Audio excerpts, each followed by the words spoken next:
What's up, guys? Welcome back to the channel. Today we are working on the one and only 2000 Crap Ranger.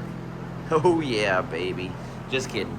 She's a work in progress. Beauty takes time. All right, unless you're born with it like Daddy. Ha! Just kidding. Anyways, today we are going to be installing this little cheap Chinese radio. This one ran me about 130, let's just round it up, 130 bones. I've got a couple things here. I bought a new little panel. Really, it was actually not worth buying because I won't have access to the cigarette lighter or this regular 12-volt input here. Reason being is because once I install this kind of lays over that stuff, right? So as you can see, it's definitely not going to work too well.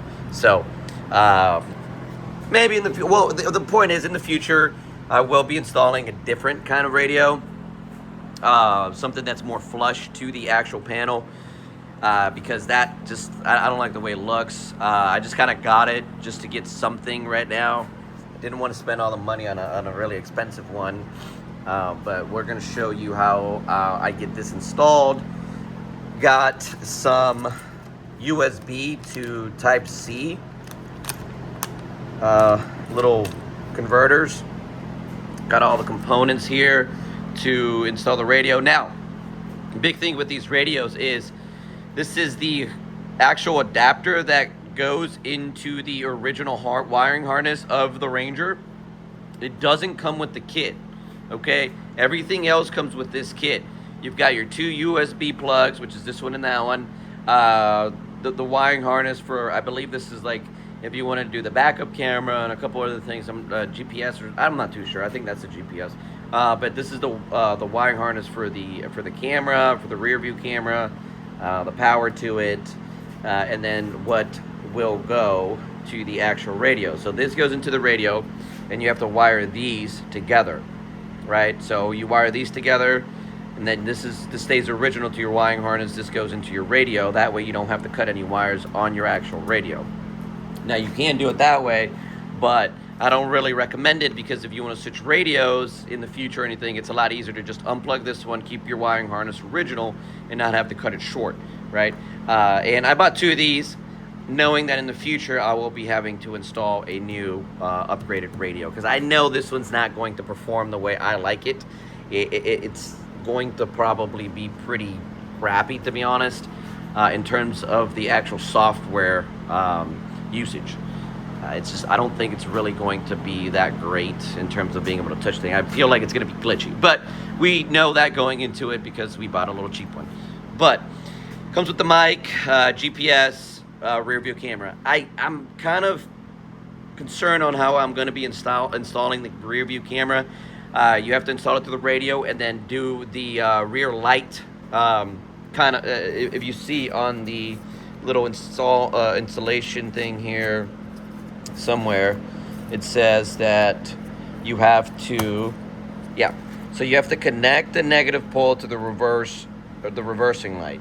So I will show you guys how that's done and which wire that is to the Ranger. But I don't believe I'm going to show you guys this step by step, okay? It's just kind of basic stuff, but I think that's something new to me, so we'll see when we get there, all right? So let's get started. Alrighty, guys, so first things first, strip your wires so that you guys are ready to connect them. So easy stuff. As long as you're not colorblind, you should be good to go. Red with red. Keep in mind, the big secret to this is some of these have two colors, right? So this is green with black stripes, or black with green stripes, whatever it says there. Solid white, black with like kind of gray stripes, right? So just make sure you don't just connect it. You see how those two look purple right there? Well, one of them has to have stripes, right? So looks like this one's purple with black stripes. Now don't get that mixed up, because it will throw everything off, okay? You may try to turn your lights on and next thing you know, they turn them off, okay? So everything needs to be the same color. That is what's very useful in terms of these wires and this kind of adapter.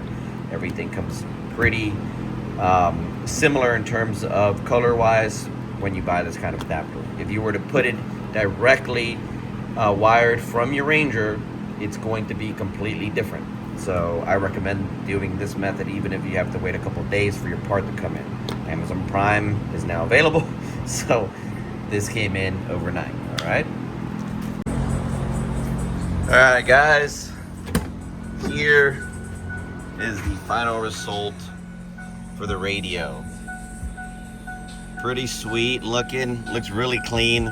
Now, I'm not gonna lie to you guys, but the radio is not the best quality in terms of respondance and boot up.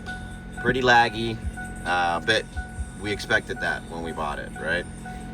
It's $120 cheap little radio, so can't really complain too much there. But I'm gonna turn my phone off on Bluetooth and let you guys kind of see what it looks like while it's on. All right, so we're gonna go ahead and turn it on here.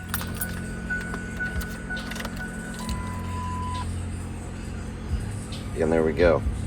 Okay, so it's got a car Apple Play or CarPlay, Android Play, whatever you want to call it.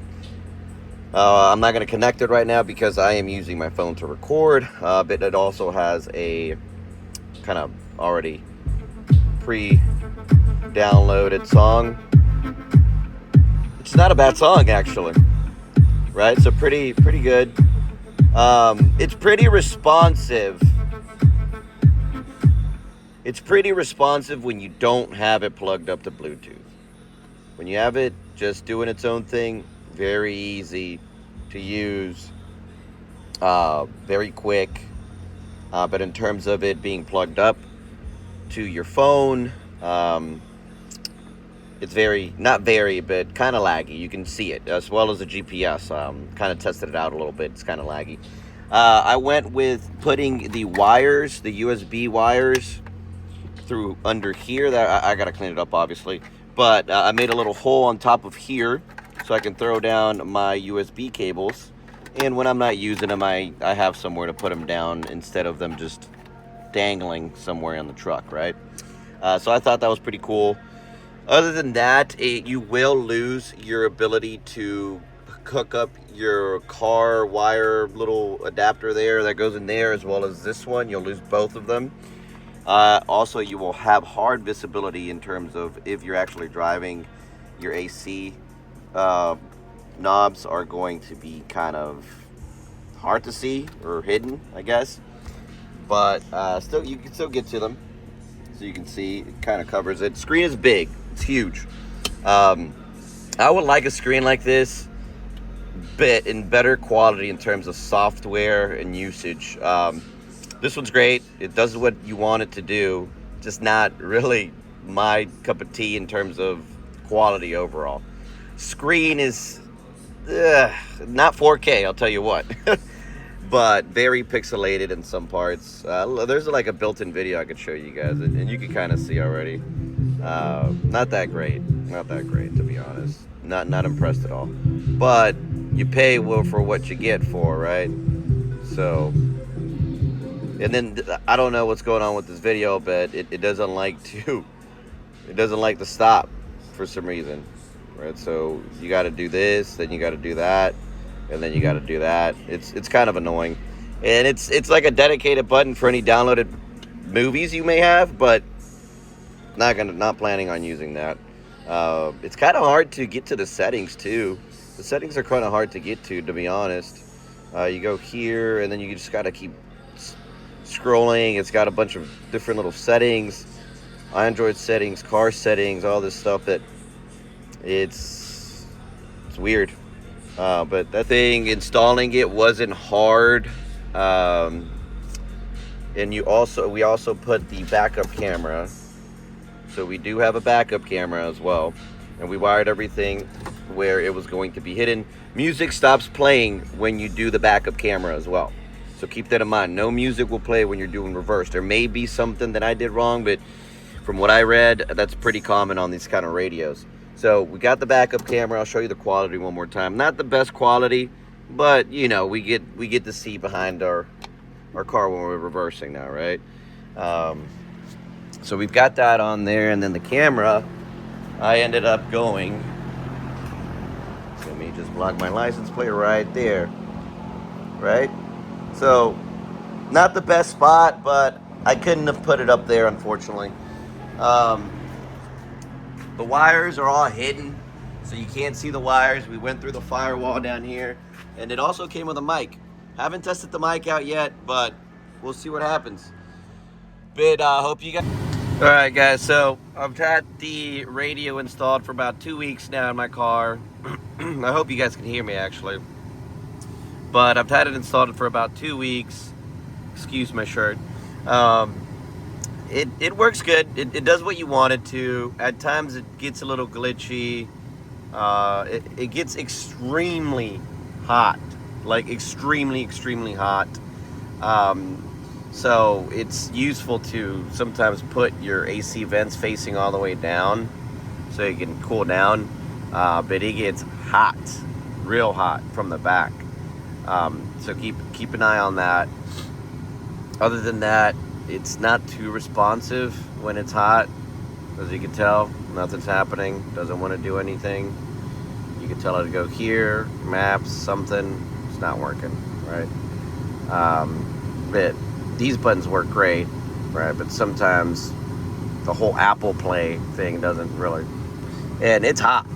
It's pretty dang hot. Like I put my hand here. It's hot. It's warm. It could be because I'm using my mic too, but it's okay. The other thing I found out is that whenever I put it in drive,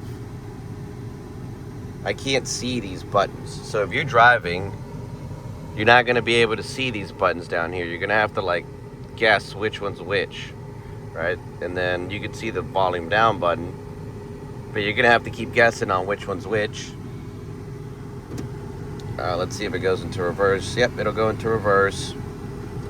But overall, like I said, we didn't buy the most expensive radio on the market, so you kind of expect what you want there. You're not gonna expect the best when you pay little. So other than that, the radio does its job, right? It does what it needs to. Like I said, the issues I've had with it really are number one, I find it very hard or very annoying that I can't see basically the home button, the back button, and the volume up button when I'm driving. It's kind of dangerous because you got to lean all the way down here or just keep guessing which one's which could be annoying. I've even tried to see if I could get like a shorter one of these sticks for a shifter, but that's kind of gonna be outrageous, to be honest. And then the second thing, it gets extremely hot, very hot. And then the third thing that I find very annoying, sometimes the Bluetooth works great, it comes in automatically, but if you disconnect and reconnect, it's a pain in the butt to get it to reconnect. So keep that in mind as well. The screen is nice and big, very happy for that. Apple CarPlay works great. Other than that, like I said, the mic that we installed up here works great. People don't seem to complain about it. I really like that the Ranger has this little spot here for the USB plugs. I ended up buying some adapters, USB-C type. Still haven't cleaned it because I'm lazy. Just came back from a trip. Other than that, I mean, it's pretty good. It does what it does. Like that's what you want. That's what you want, right? So cool. I give it a 5 out of 10. All right, in terms of how satisfied I am with it. Well, you know what? In terms of how satisfied I am with it, out of 10 for the price, I'm probably at an 8 out of 10, and that's pretty good because it's only $130, 120, 130, depending on where you buy it. It's pretty good for what it does, right? The installation, it's not too hard. It's pretty straightforward. The reverse camera is probably what takes you the longest, but as long as you get that wiring harnessed, that is a time saver. And in the future, if you ever want to use another radio, which I am, you could just disconnect that one and plug and play the new one. So pretty sweet. All right, guys. If you guys enjoyed the video, if you have any questions, leave them on the comment section below. You do have to make sure you get that wiring harness, so it saves you a lot of time and a headache from having to figure out what wire is what from the OEM wiring harness on your Ranger. Other thing I would recommend doing that is because if you have a plan on changing your radio, it's a lot easier to just unplug that wiring harness than it is to cut everything and redo it all over again. Okay, so you're obviously still going to solder your new radio to your new wiring harness, but at least you don't mess up your OEM wiring harness. So thanks for watching the video, guys, and subscribe, like, and comment.